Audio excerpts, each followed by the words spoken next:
Want to welcome everybody to the PDR Workshop show. As always, I am joined here with Dave O What's from up, Dentless guys? Touch. And let's start with our sponsors. Blehm Tools, Mobile Tech RX, and Dentcraft Tool, guys. If you want to support the show, please just head over to their website and, spend some money with them. That helps us. We don't have a GoFundMe account or any of that stuff. Just support our sponsors, and that helps support the show. That's it. Pretty simple. Our monthly giveaway this time around is the inspection wedge. Anybody's interested? It's a perfect R&I tool, I think. Very creative. Got to support our fellow PDR technician that came up with this idea. Hope he is super, super successful.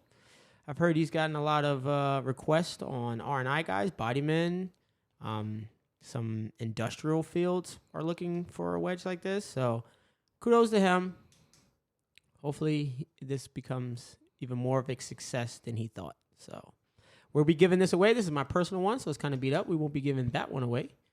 But we'll be giving you a brand new one. Link will be in the description below if you want to sign up, participate in the giveaway. Nice. So, Dave, we've been on this thing now for a couple of weeks with this new setup. We always start out with the news now. So what we got? Actually, I just came across an article, and it was talking about autonomous semi-trucks. Wow.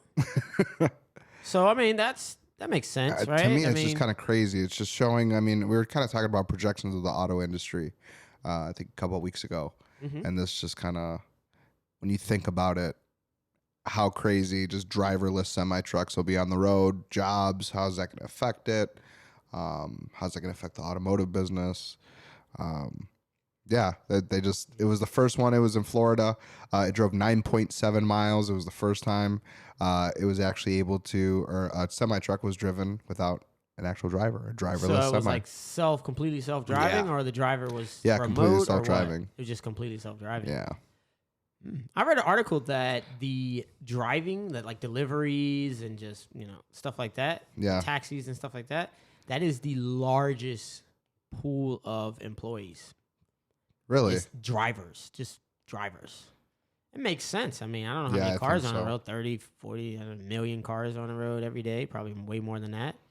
So, I mean, half of them are drivers, for a career. I mean, you got taxi cab, deliveries. I mean, all kinds of stuff. Yeah. So it is an industry. I mean, obviously every billionaire understands you just have to, when you invest, you want to invest and impact more people.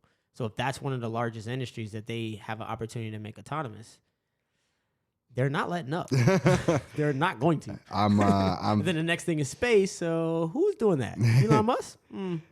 Yeah, he's not that crazy. We were just talking about that too, about just driverless cars. How's it going to affect just PDR in general and stuff? So perfect. I just see more and more autonomous things happening, which is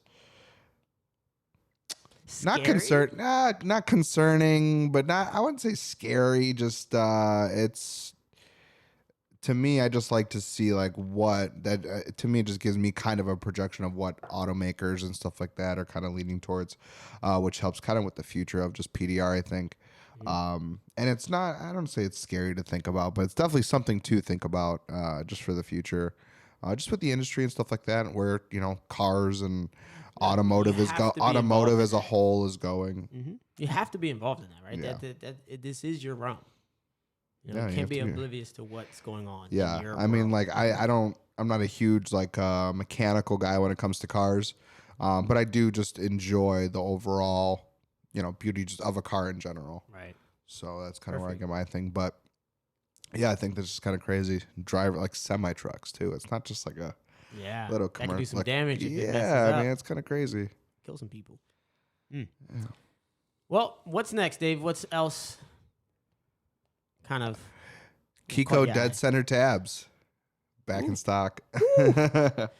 Well, I think after the show, I'll go ahead and place an order because I lost like all of mine. So I think I have one of yours, I think, actually, honestly, but I know we do need to order more just because they're small, so they can get lost really easy, but they work.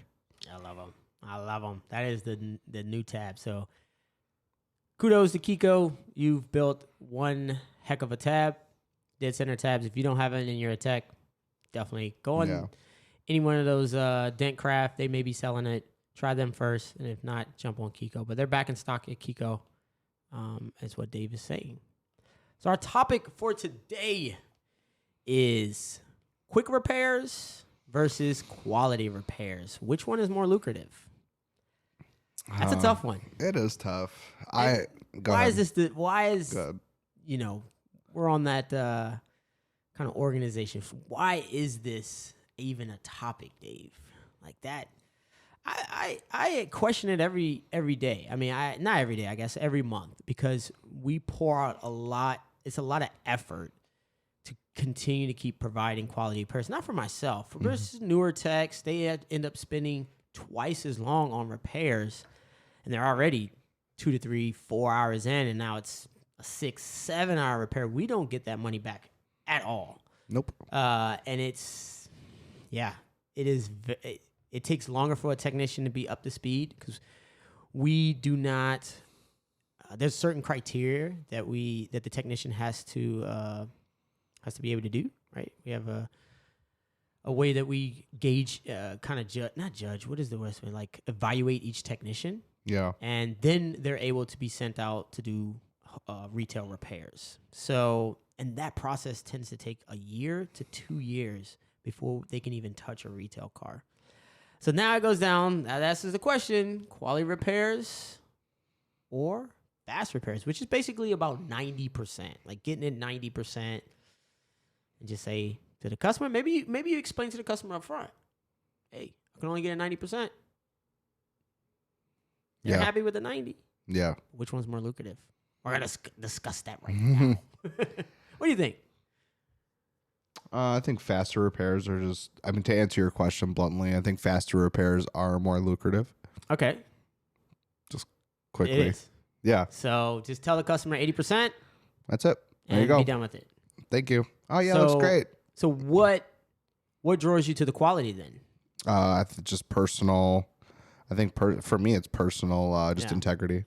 Yeah. Just having integrity. See, from a business mind like myself, that's where everybody can come in and do 80%. There's nothing different in it. Nothing different from you to the next guy. And so to offer that quality, that's what the ideal customer is looking for.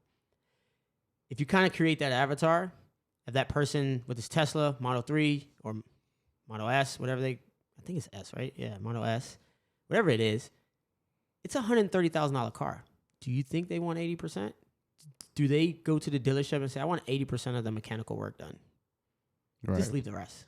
But charge me the same price or charge me a little less. I'll use 3 quarts of oil, not 4. Yeah, exactly. 3 is good enough. I'll save that $13 on that quart of oil. You know? Yeah. And I think in this industry, we have the option to just say, hey, it's only can be about 90%. Why do we have that option? Probably because of the information that's out there. Like there is no information. So the customer has to go off of what the tech has to have integrity for himself.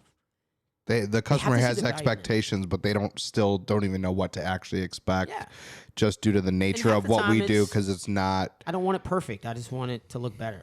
Yeah. And then you got. But then how come when they go to the body shop, I think a lot of times that, I guess I can't say that because I'm not there in the body shop with the people up front all the time, but I just feel that most customers aren't walking in there and saying, can you just make it look better? Like, no, they're going to be like, hey, can I get an estimate for my car? That's just. Yeah, but even they don't do it. Like right. I've been in body shops. And I mean, we won't just put your bumper back on. We'll right. Yeah. We'll see what's damaged behind it. They do it correctly. We have to do a full. We have to. It may change how the orange peel look, but it's still the color may be two-tone or tri-tone. But they're trying, right? Right. They can't match the what a factory can do. They're all neither can we, right? I guess neither we. But I'll tell you one thing: the factory uses PDR before they go anywhere near paint. Yeah. Because they know they're not going to be dipping that car, running it back through the system. It's just going to be another body shop. I mean, we've doing the work. met plenty of techs. Dwayne Push and Polish, GM Tech. Mm-hmm. You know, he was I met working. a couple He was of around the line. BMW. I think they got one in Georgia, a little BMW facility where Carolinas, I think, have one. I think something like that. They have BMW There's a lot as well. of techs coming from actual factory location plants. Yeah. And that's they wet sand there. Are those quality or are those fast? Oh, it's got to be quality. Yeah. I would think. I've never had an issue with a brand new car. Yeah, I can't say. Even when in wet sand, when people wet sand the car, brand new cars are not bad. I've seen factory wet sand. Yeah. Can't tell me it's not. They're all over BMWs. I'm starting to see them in GM cars now, a little dirt in the paint, and you can see it's wet sand. Customer probably doesn't see it, but I see it. Well, we do it every day, yeah. Of course. So we got the quick repairs and the quality repairs. We know it's more lucrative in the short term. If you're trying to grow a business and distinguish yourself from the rest of the competition that's in your market. Who's probably doing fast repairs. Right. Yeah, exactly, because they're in it for the quick buck. I think we both can agree that the quality repairs is going to be a little more long term. Yeah. It's the reputation of your name, it's just way better, I think. I'd rather be known for not the quick guy, but the best guy. No, I saw him get that one dent out that I knew no one else. No, you should have seen it. It was crazy. Yeah. Because what happens is you get that same thing for the quick guy, but then I'm like, you know what? Let me look at it. And that guy has 20 years of body shop experience, and he goes down the right. Okay, yeah, you paid what? Yeah. I still see a little. It was right there in the center of the door, right? Yeah. Oh, yeah, I'm okay with that. Deep down inside, he's not okay. He thought it was stellar.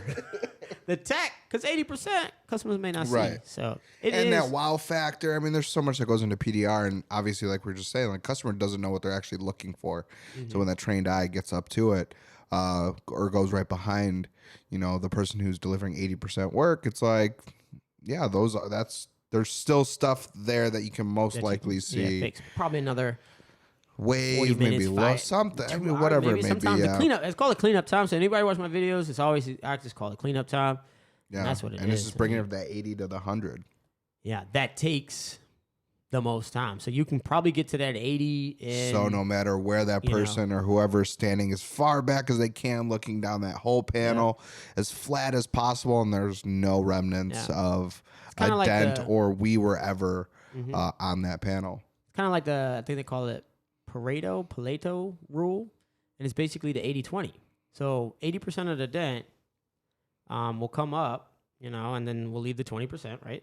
But then the last 20% will take 80% of the time. And that's you can always, now it's some variables in it, but it's always that 80-20 rule. So 80% of your customer base gives you 20% of your profits or something like that. It's always, so you can kind of dial in to where to invest your time. That's the Pareto. I think it's called Pareto rules. So it's the 80-20 rule. They got books on it, stuff like that. So I mean, I think to me, I enjoy just quality repairs. I enjoy that wow factor, like I said, from the customer, but I enjoy the wow factor knowing that I did a good job and that it's really coming from like a good place of, wow, that really looks good. And I know that there's no one going to be coming behind and actually really checking that work. That's what I strive to do every single time. Yeah.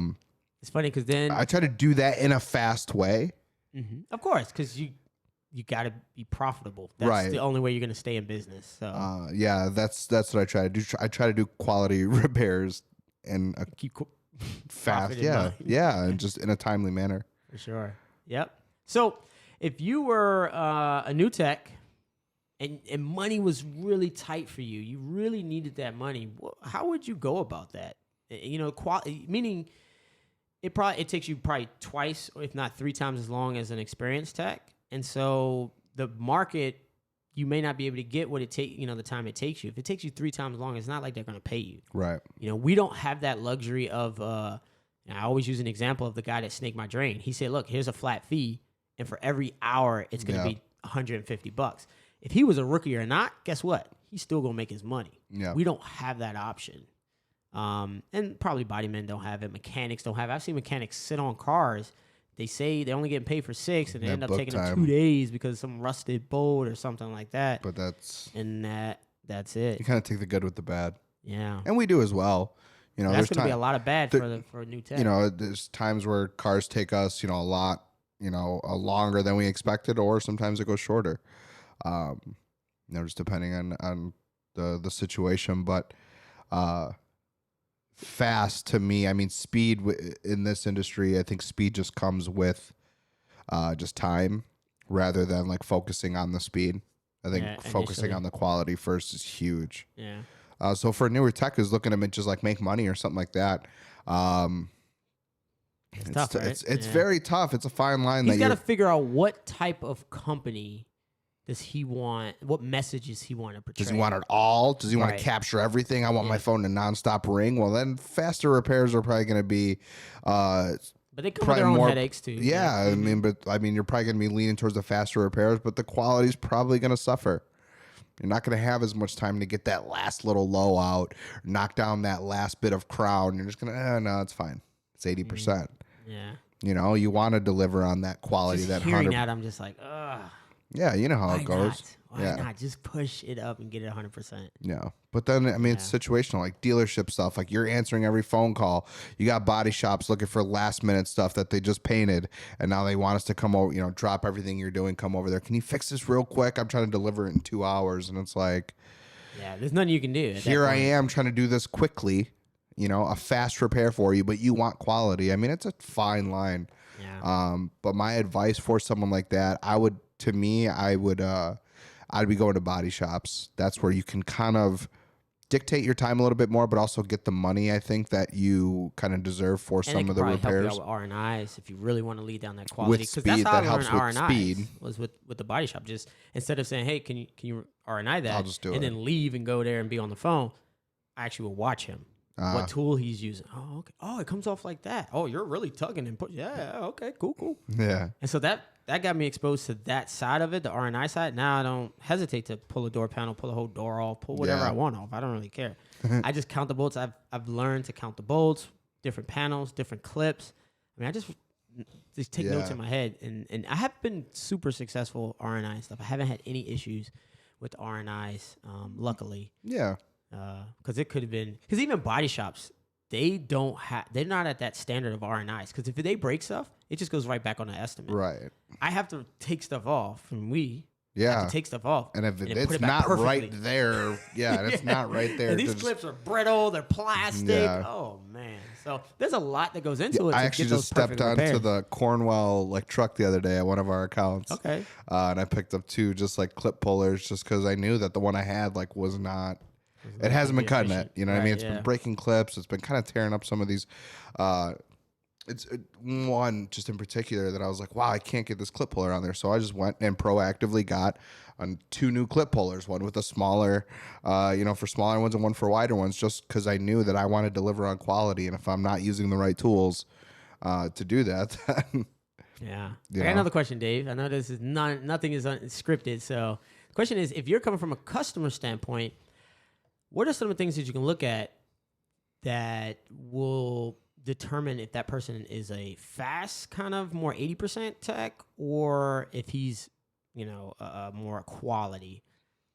What comes to mind? If you're just driving your car up or maybe the guy's coming to your house, what things can a customer actually...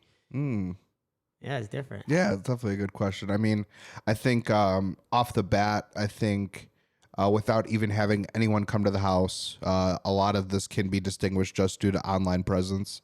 If they are established in the area, there's going to be different forms of just probably digital material out there that you're going to be able to gauge what kind of company that you are hiring. So that off the bat should be there, or at least for the customer, they should see that. Multiple avenues of either reviews or just photos, media, content, something before, afters. So that should all, I think, be established. That will, I think, help with what type of company you're going to be calling. Second, what kind of vehicles do they drive up in when they're there? Appearance. Yeah. I was just about to say that we talked about that before, appearance affecting sales. And then as well, just with PDR in general, I think that the technician should be patient. So if a customer is talking to a technician, you want the tech to be patient, confident, answer all of your questions, you don't want them to be kind of like, I don't really know, or hey, I may have. You don't want them to be like kind of wishy-washy or just maybe confused about it. You want them to come in with, they know what they're doing. Maybe they already assessed the vehicle on the way in, so by the time they got up to your front door to, to see you or something like that, they already have a price in mind. The technician kind of already knows all the answers to your questions. You want to be looking for someone like that. That's kind of what comes to mind just quickly. Yeah. When I think about just like a proficient tech. Yeah. I think it's great. I mean, that's what I would look at if I had a question about anything, just on my car or my house, I want the person, if I ask just one-off random questions, well, is this going to affect this? I want the technician to explain to me in a certain way, like, no, it will, or yes, it can, or this may or may not happen. I want to know all of the options that I may have with this repair process. I want confidence. That's what I need. Nice. Good. That's some good advice, Dave. For sure. All right, that's it. Cool. So we go down a quality path. That's our choice. That's always been our choice for year in, year out, for the last 10 years of being in business. Yeah. And that's it. Awesome. Keep moving. So guys, want to thank the sponsors again. Please head over to Mobile Tech RX, Blehm Tools, or Dentcraft Tools. If you have anything on your part list or tool list that you want to get, please just head over to their website, and that supports us and by supporting them. So thanks, guys, and we'll see you guys on the next one. See ya. Peace.